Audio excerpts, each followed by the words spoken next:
Sinema oturamiz. Bugungi bizning taqdirimiz zat ism. Zat ism taqdiri bizga tanisiyalar. Bu qaytalov sababi. Qani daftarimizni ochamiz. Bugungi kunda yozamiz. Balalar o'tgan sabaqda qaytalab esga tushirish uchun galereya adresini qo'riqlayib uy topshirmasini.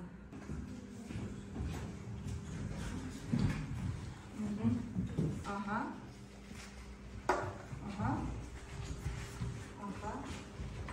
Medina qanday surat tushdi sana? Balalar.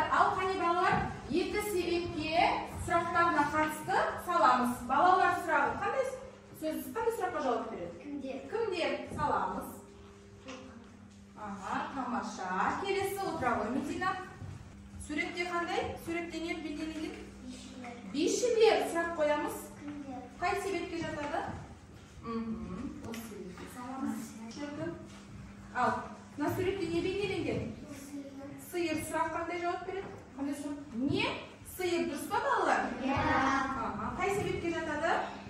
Мысалы. Жақсы, Айнира, қандай сурет түсті? Сағат. Балалар сағат. Қандай сұраққа жауап береді? Не? Ал себепке саламыз. Тамаша. Абдурахман. Отыра.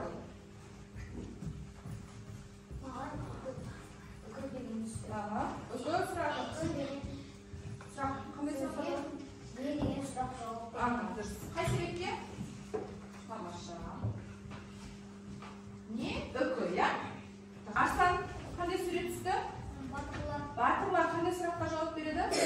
Kimdir? Tamasha. Salavoy sebepga. O'g'lini salamiz. Yaxshi o'tiradi, ayollar. Ayat qanday surat? Kitaplar. Qanday suratga javob beradi? Neler kitaplar? Dұрыс па балалар? Ал себебіне сала ғой. Тамаша, отыра ғой. Айдай. Маған аспаз түсті. Аспаз кім деген сұраққа жауап береді? Тамаша, сала ғой себепке. Жақсы. Қоса. Маған Киіз үйлер. Қандай сұраққа жауап береді? Нелер? Дұрыс па балалар? Себепке жатады? Нелер?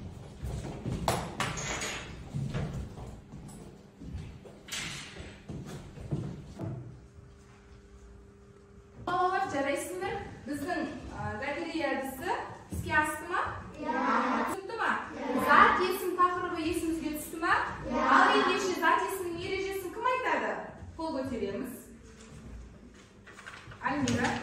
Білдіретін сөздерді зат есім деп атайды. Зат есімдерге кім-кімдер, не-нелер деген сұрақтар қойылады. Мысалы, адам, көгершін, жазушылар, құлындар. Тамаш, балалар оқулықты ашамыз. 48-ші бет, 19-ші жаттығу. 19-ші жаттығудың дескрипторы алдыларында балалар. Барлығымызда бағалау парақтары тұр, е балалар? Осы бағалау парағында 19-ші жаттығудың дескрипторы. Бірінші галерея әдісін орындадық қой. Соның тұсына бір бала алады екенсіздер. Белгі қойып кетіңдер. 19-ші жаттығудың дескрипторы. Бір, мәтінді түсініп оқисыңдар. Екі, қарамен жазылған сөздерге сұрақ қоясыңдар. Түсінікті ме? Ал ендеше одан бұрын мен сендерге тақырыпқа сай тұсаукесер туралы видео көрсетемін. Экранға назар аударамыз.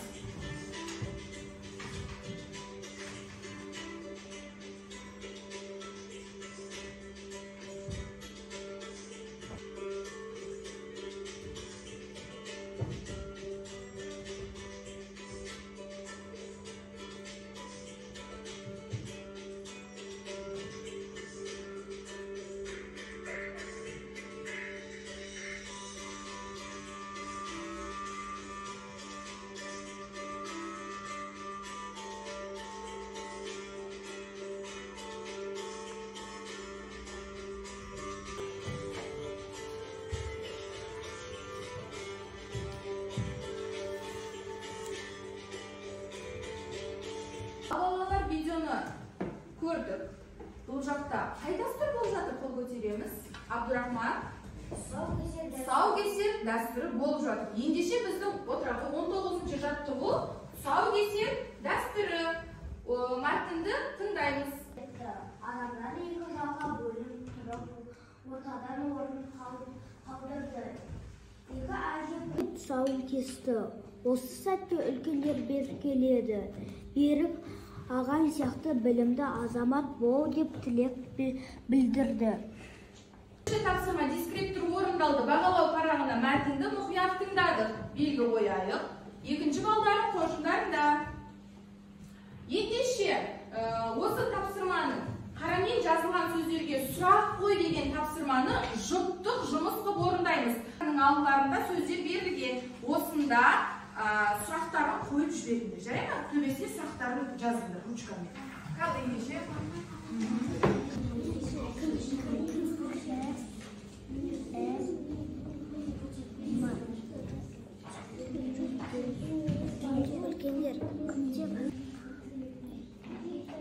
Адамдар, сақ қандай?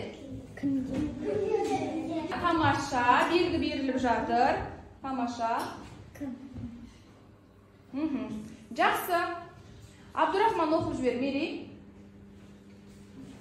Бірінші сөз. Адамдар, сұрақ. Кімдер? не? Болды, тамаша. Кім? Әже. Кімдер үлкендер? Тамаша. Зейнеп. Кім? Берік. Дұрыс. Келесісі. Тілек. Не? Тілек. Тамаша. 19-шы жаттығу орындалды. Тамаша. Жаттығуға назар аударайық. 20-шы жаттығу. Сөйлемдерді көшіріп жаз. Бұл сөйлемдерді 20-шы жаттығуды сөйлемдерді көшіріп жаз тапсырмасын тақтамен жұмыс ретінде орындаймыз. Бұның дискрипторы балалар бағалау парағында тұр. Сөйлемді көшіріп жазасыңдар, зат есімді табасыңдар, түбіріне қосымшасын белгілейсіңдер. Сонда қанша балл беріледі? 3 балл беріледі. Тамаша, бірінші сөйлемге шығады. Айдай, келе ғой.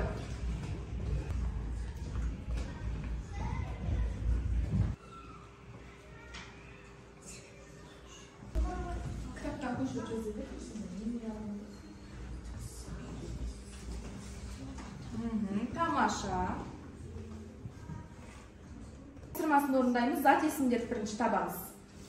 Бала. Сұрақ қоямыз. Кім? Бала. Зат есімнің астын сызамыз. Қанша рет сызамыз? Сыза ғой. Ал түбір қосымшасын ажырат.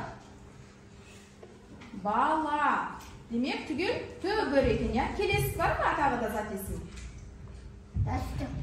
Сұрақ қоя ғой. Не? Дәстүр. Зат есім сызамыз. Түбір қосымшасын ажырат. Түбір. Түгел дәстүр сөзі. Түбір. Жақсы. Отырамыз. Тамаша. Отырамыз. Келесі сөйлем. Медина. Зат есім қайсысы? Баланың тұсауын ала жіппен кеседі. Баланың. Сызамыз. Түбір қосымшасына талдаймыз. Бала. Не болады? Айтамыз, Медина, не болады? Түбір. Жалғау.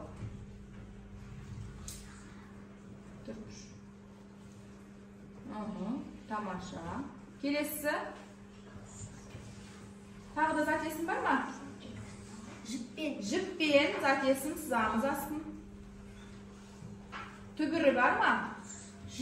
Жіп түбір.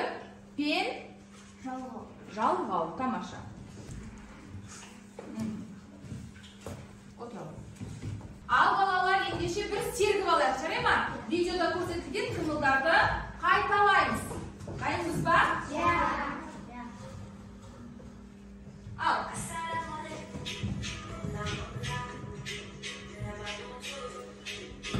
Ал амандасамыз, сама. Қазір. Келесі.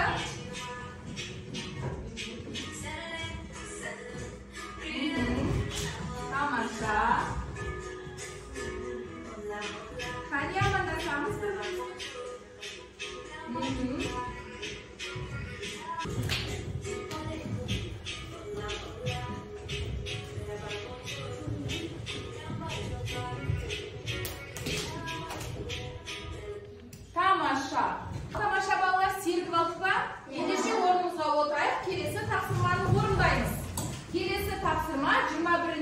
жаттығу, бөлімді түсініп оқы, дескрипторға бағалау парағына назар аударамыз. Өлеңді түсініп оқисыңдар. Зат есімдерді табасыңдар, зат есімдерге сұрақ қоясыңдар, тұсаукесер сөздер, бірнеше сөздер жасаймыз. Түсінікті ма? Ендеше бұл жаттығуды мен оқып берейін бірінші. Тұсаукесер. Көріп аяқ басуын, тұсаукесер шашуын, ақ әжелер шашты кеп, ән мен күйге басты кеп. Осында тұсаукесер сөзіне бірнеше сөз жасаймыз. Оны топтық жұмыс ретінде орындаймыз балалар. Қане? Айбек. Бірге стоп бол. Айбек Bizine тұсаукесер сөзіне. Астына жазасыңдар, иә? Айдай сөзін, айдың астына сөзін жасың. Бағана сөзін жасың. Айдай Тағы да қандай бар? Кесер. Ал. Аяқтаған топ белгілеріміз, иә? Бір-біріне. Кесер.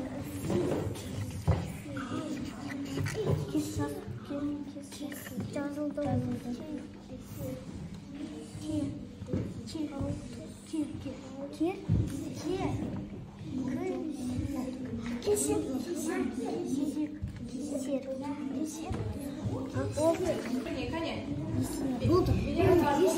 Қане, үшінші топ болды. Тамаша бірінші, үшінші топ оқиды. Екінші топта болыпты. Бірінші топ. Сіздер ше?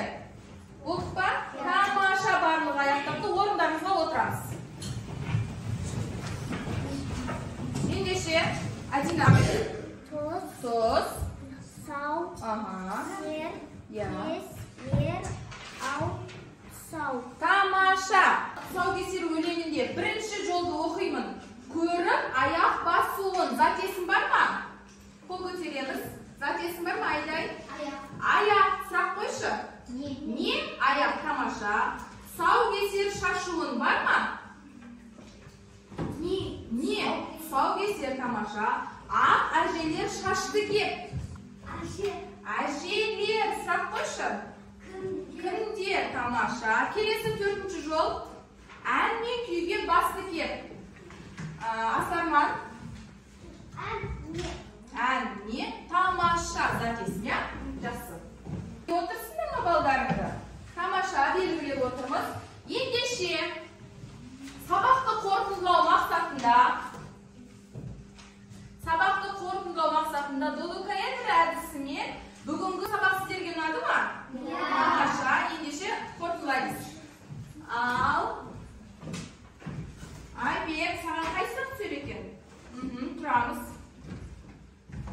Сөз таптарын атады. Қандай сөз таптары бар? Зат есім, сын есім, сын есім. Сан есім, иә? Төрт сөз табы бар. Келесі. Ал Айдай, саған қандай сұрақ түсер екен? Дауыстап оқимыз. Адамға қатысты сөздерге қандай сұрақтар қойылады? Тамаша, қандай сұрақтар қояды адамға қатысты сөздерге? Кімдер? Кімдер? Дұрыс па бағалар? Тамаша. Келесі. Тамирлан. Не сұрағына жауап беретін зат есімде Ата. Не сұрағына жауап беретін зат есім қандай бар? Ата қойшы. Не? Кітап. Не? Тамаша. Келесі. Амира. Кімдер сұрағына жауап беретін зат есімдерді ата? Кімдер сұрағына жауап беретін кез келген зат есімдері? Әжелер. Кімдер? Тамаша. Келесі. Заттар мен Орнымызда тұрамыз. жануарларға қандай сұрақтар қойылады? Не, нелер? Не, нелер? Тамаша. Келесі. Аслару. Зат есім дегеніміз не? Айта ғой ережесін. Заттың атын білдіретін сөздер. Тамаша, отыра ғой. Келесі. Адина. Сені бастандыр. Тұрамыз. Кім сұрағына жауап беретін зат есімді ата? Кім сұрағына жауап беретін кез келген зат есім? Адам. Адам. Кім? Адам. Тамаша. Расул. Не Nелер сұрағына жауап беретін зат есімді атап. Aha. Нелер сұрағына жауап беретін зат есім? Жануарлар. Жануарлар. Тамаша, отыр. Бүгінгі сабақты қорытындылайық бағдарлама әдісі арқылы. Бүгінгі сабақты егерде өте жақсы түсінсеңдер, қолдарыңдағы стикерлерді келіп, қызыл бағдаршамға жабыстырасыңдар. Ал мен сабақты жай ғана түсіндім десеңдер, қандай түске? Сары түске жабыстырасыңдар. Ал тақырып бойынша әлі де ізденуім керек, немесе түсінбедім десеңдер, жасыл түске барып жабыстырамыз стикерлерді. Жарай ма? Жақсы. Отыр. Жақсы.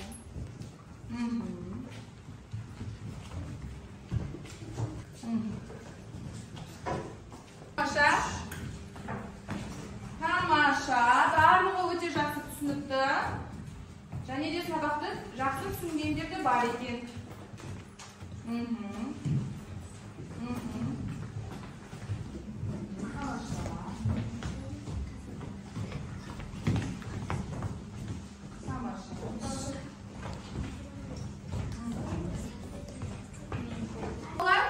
Бүгінгі сабағымыз аяқталды. Барлықтарыңыз бағалау парағыңыздаршы. Бағалау парағында өздеріңізге бал қойдыңыздар ма? Бүгінгі күнге балдар осында шыға келді. Максималды баға 10 бал. Қазір барлықтарының бағалау парақтарын жинап аламын және сол бойынша балдарымды қоятын боламын. Жақсы ма? Жақсы. Бүгінгі сабақ ұнады ма? Жақсы, ендеше сау болыңдар.